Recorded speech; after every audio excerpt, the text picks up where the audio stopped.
published 1731 EDT, the 14th of October 2017, updated 2033 EDT, the 14th of October 2017. In a brilliant new book called Brave New World by Guillem Balaguer, Mauricio Pochettino reveals how he turned Tottenham into one of the best teams in the Premier League, plus his superstar players and club chairman speak candidly about his revolution and ambition at White Hart Lane. In September last year, Tottenham lost their opening Champions League match at Wembley against Monaco, with Pochettino extremely unhappy with the performance of the team and worried about the form of Harry Kane. 2 days after the Monaco match, spirits have started to lift again ahead of our game against Sunderland.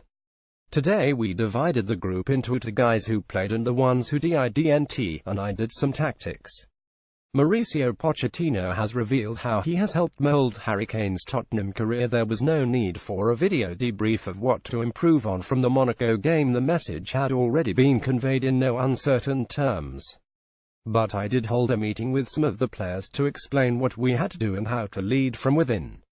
At my press conference ahead of the Premier League fixture, I reiterated what it said before, that we had lacked passion. I also noted that it's a young team and it's our job to help them grow. And suddenly more details of that tough conversation with Marcelo Bielsa, Pochettino's former coach, right after he joined Espanyol, came flooding back to me. "How would you rate your performances last season?" Marcelo asked me. That year it won an award for the best centre-back in the league. I said it wasn't quite 9 or 10 out of 10. I'd give myself a 7. "Listen," he replied, looking me straight in the eyes. "I've watched all the games back, and if it'd been the coach, you wouldn't have played, because you've stopped doing lots of things that you used to. You're not the player I used to know." The Argentinian describes his striker as a warrior, and is now a key man for Spurs and England, and, obviously, I reacted. I lost weight and trained harder. I was called up by the national team, signed for PSG and played in the World Cup. Such is the power of words. At lunchtime, I discovered that Harry Kane wanted to talk to me. I avoided him. My anger hadn't fully passed yet. And when it finished eating, I decided to perform a little test. I got up and went to sit in an armchair by the balcony. Let's see who comes over, I thought. Out of the corner of my eye, I saw Kane grab a piece of fruit from the buffet. He went back to his table. A short time later, he took his dirty plates over to the trays near the sofas. And then he sat down next to me. We ended up speaking until 3 p.m. I admitted to him that Bielsa had made me cry that day when he told me those home truths. I know it was really tough for Kane at the start when Pochettino arrived at Spurs in 2014. We had to win over hearts, minds and bodies so that they would keep pressing and running up and down the pitch. But I refuse to entertain any doubts about this being the way forward. If you do it, and continue doing it, and you're tired at the end, don't worry, I told Harry and the rest of the team. I'll introduce someone else to do your job, but you can't leave anything in the tank. Now 24, Kane had to bide his time to get in the first team when Pochettino arrived in 2014. Before I arrived, his game was a bit more back to goal, holding it up. Whereas now, he is always on the front foot, always trying to press. And if we have the ball, he has freedom to move around, not just wait for the ball to get to him. He has to be alive every minute. This is how we've turned the team with the worst defensive record in the top 10 into the best defense in the division.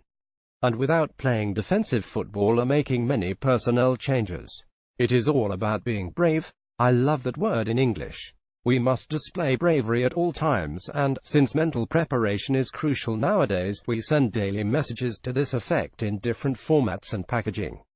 I told the squad all that and then restated it differently by reminding them about when England played Spain in Alicante in November 2015.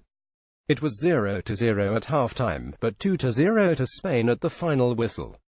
The England internationals returned home happy, reckoning they'd given a good account of themselves in the first half. I told them, excuse me, but I disagree, because at no point did you seek to take the initiative or be brave. Truth be told, it was clear right from the warm-up that Spain were going to win. The only question was whether they'd score in the first minutes of the 90th, but the match was a foregone conclusion. Football is all about attitude. Pochettino used the example of England losing to Spain to remind his players about bravery. Kane was a frustrated guy when I arrived. He struggled to visualize his future at the club, with 2 or 3 strikers ahead of him. He was constantly being shipped out on loan. It was doubly exasperating for him as a Tottenham fan.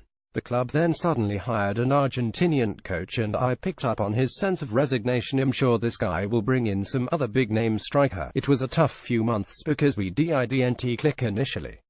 He was out of form and, at 21, had the habits of a player in his 30s, the type who has been around the block. I had several stern conversations with Harry in which I had to make him understand that he had to get ready for whenever the opportunity might arise.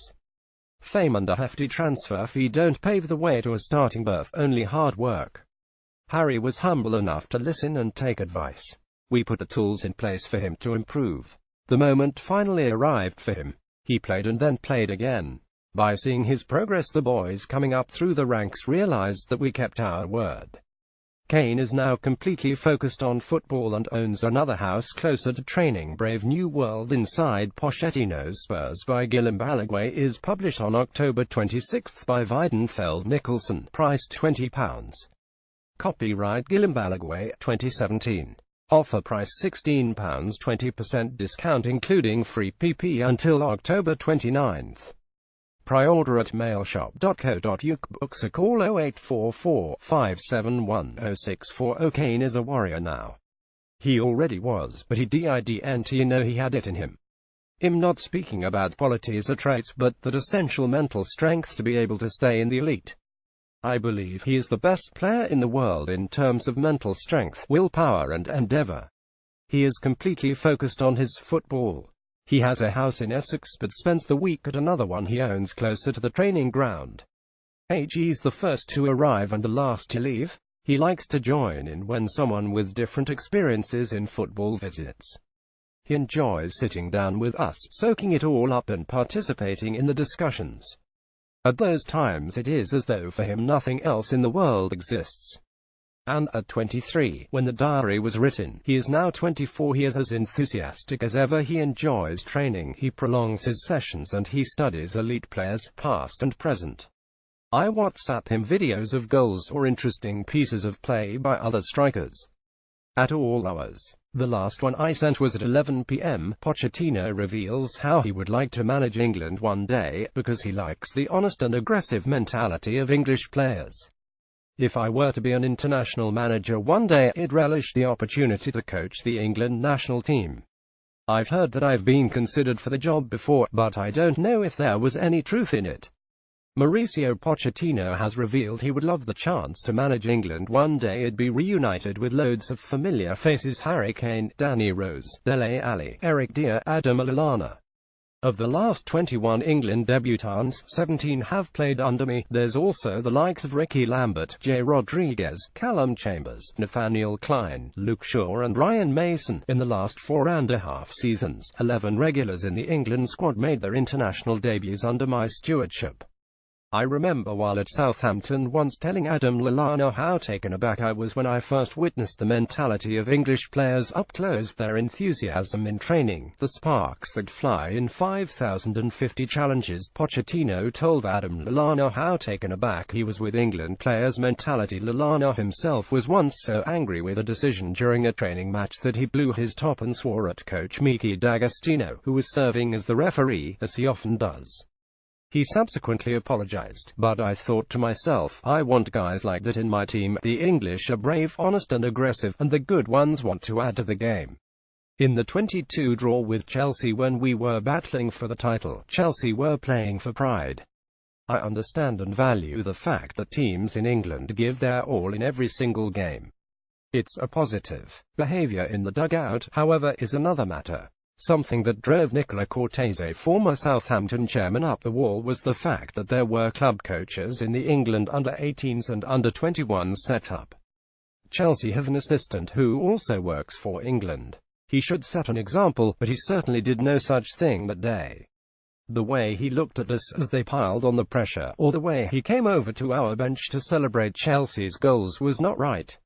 It was the complete opposite of what Chelsea manager Guus Hiddink was doing. Guy was a real gentleman, while still trying to beat us despite the tension that arose that evening. When I saw that assistant soon after at our training ground, which the national team was using, I made my feelings very clear to him. Pochettino praised the manner of Gua's hitting during the 22 draw with Chelsea in 2016. Dele Alli speaks about the impact that Pochettino and his assistant Jesus Perez have had on his game and the day they told him that they didn't like him. When I signed for Spurs in 2015, I came to have a look around the training ground, but I think Pochettino was in Spain. I didn't see him till I came back for pre-season. It was really hard and I didn't know what he thought of me. The first proper one-on-one was with Jesus. They were speaking in Spanish and then Jesus said to me he didn't like you, or similar. The boss was staring me in the eye to see how I reacted. I was speechless. He paused for like a second, and he said, "But now he loves you." The season before last, there was a bit in the media about me, when everyone was saying I was losing my temper. Dele Alli was told Pochettino did not immediately take to him the first time they met. He pulled me into his office and talked about himself as a player, and showed me some clips of him on YouTube. Very aggressive. He's scored some goals as well, and told me I need to have a look at some so I can improve my finishing. He's better than everyone in his chats. He insists we all have to want it. There are no excuses for being tired and stuff. He does push everyone all the time. At Palace in January 2016, I made it 2-1 in the last 10 minutes. I watched the goal back and saw that he had run all the way down the line and was involved in the hug. I had not realized. The England midfielder did not know his manager had run down the side to celebrate at Palace. I upset him, yeah, all the time. Ali laughs. A few weeks ago we were doing some shape work and I was a bit annoyed, not at him but just with some stuff. I was walking in and looking at the floor and he told me to lift my head up and smile. Later he pulled me into his office and talked to me about how if I'm not being happy and positive it can have an effect on everyone. I didn't realize how much. Harry Kane reveals how he was initially carrying too much fat to impress Pochettino and how he eventually won the manager over to become the best in the world. That first pre-season under Pochettino in 2014, I came back from holiday and I thought I was in okay shape. We had our body fat test done and I was the highest in the team, something like 18%. He didn't really want to believe it. I was like, AARGH, this is wrong. He had his own little drills, his own fitness test. It's called the Gakens. It's a run that gets progressively harder. We did a lot of them in pre-season. A lot of tactical and shape work because obviously he wanted to instill his own philosophy. I learned a lot in that short time. Certain movements, for instance. Harry Kane was in the highest team for body fat percentage when Pochettino took charge. He was a defender himself, so he knows what the striker should be doing to gain an edge. Sometimes we did one-on-ones with him, Miki D'Agostino, or Jesus Perez, assistant coaches training with the strikers. Sometimes we were in a group, just movements around the box, or trying to get in behind. He wants to play that high intensity, he wants runners in behind.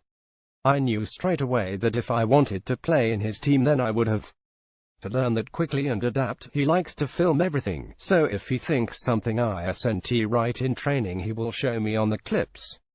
As expected, he was not afraid to give the younger players a chance. He wanted everyone on the same page. It is difficult to do what he's done in such a short time. I remember one early conversation. I was doing well in the Europa League, but I wasn't getting into the Premier League team for one reason or another, and I remember getting quite frustrated. So I went to see him and he explained to me that I wasn't doing enough.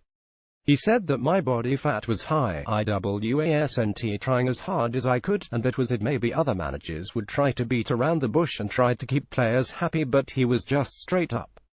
Since cutting out the fat, Kane has become one of the best strikers in the Premier League. He said, you need to do this and that's why you're not in the squad. And it just hit me. This is what I've got to do. So I took that on board and I've been doing okay since. He has told me you can be the best striker in the world. We have a joke about it now and then, and, of course, when I hear him say it in the media I know he's just trying to give me confidence. But yeah, he'll text me the next day to show me what he has said publicly, and then he'll say, but we need to work harder and we need to do more. Spurs chairman Daniel Levy on how Pochettino can be their Alex Ferguson and why the club won't spend big money to earn success. We haven't really discussed the money that is available. It's not a secret. It will eventually be between Mauricio and me. We wouldn't go public on N. Mauricio is very aware that firstly we have a huge capital project, Tottenham's new stadium, that we're embarking upon. For 2 seasons we have been competing for the title, but it's unlikely that we can improve our starting 11 without spending a huge sum of money, and actually I don't think that either I or Mauricio want to be in that model. Daniel Levy insists he has spoken to Mauricio Pochettino, who is aware money will be tight. It's a huge responsibility. We're a big club, but it's run as a proper club. We're self-sufficient. If we make a £60 million investment in a player, that means somebody else is going to be affected in our starting 11, and if we make a mistake, it's very costly. If you look at some stats, particularly for the 2016-17 season, the best defensive record, scored more goals than any other team, best goal difference in our history, youngest squad in the Premier League, you realize we can only aim to improve the squad overall. I have always said to him that I want him to be a partner, that when he signed a contract for 5 years, which was a massive commitment for the club, it was on the basis that we were really going to commit to each other. I want Mauricio to be the Sir Alex Ferguson of Tottenham Hotspur, and he has the most fantastic opportunity to be that. I have confidence that he can do it. We're so aligned in where we want to be. I'd be surprised if there wasn't interest in Mauricio from other clubs, because it means we are doing well. He's never given me any indication that he'd like to leave. He loved the project, and he once sent me a picture of Bill Nicholson, our most famous manager from years ago, holding the fronts of the gates of the stadium. They are very historic gates, and we're keeping them at the new stadium. I replied, one day it is going to be you, because that really is what I aspire to. Tottenham chairman Daniel Levy wants Pochettino to be the club's very own Sir Alex Ferguson. He would love nothing more than Mauricio still to be our manager in 10 to 15 years' time.